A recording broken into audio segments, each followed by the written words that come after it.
sa ating parish priest, Reverend Father Bernardo Rivera, sa election officer, Ma'am Christine Cordes, sa LGU, Sir Juan Carlos, sa Fire Marshal, Fire Senior Inspector Virginia Boson, sa David Supervisor, kay Sir Carlito de la Cruz, sa representative ng Philippine Army,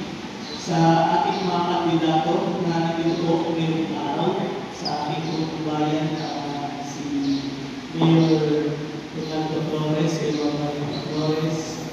sa miyembro ng Sangguniang Bayan, kay Kapitan Leopardo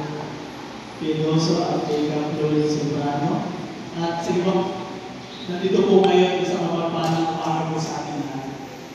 Bilang pagbawakas po ay nais po na aming mapulisan ng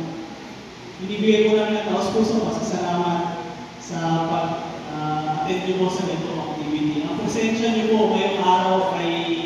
isang kapatayan na lahat po tayo dito ay ang nais natin ay isang palinis, payapa at ligtas na eleksyon. Sa amin naman po sa ating kapulisan ay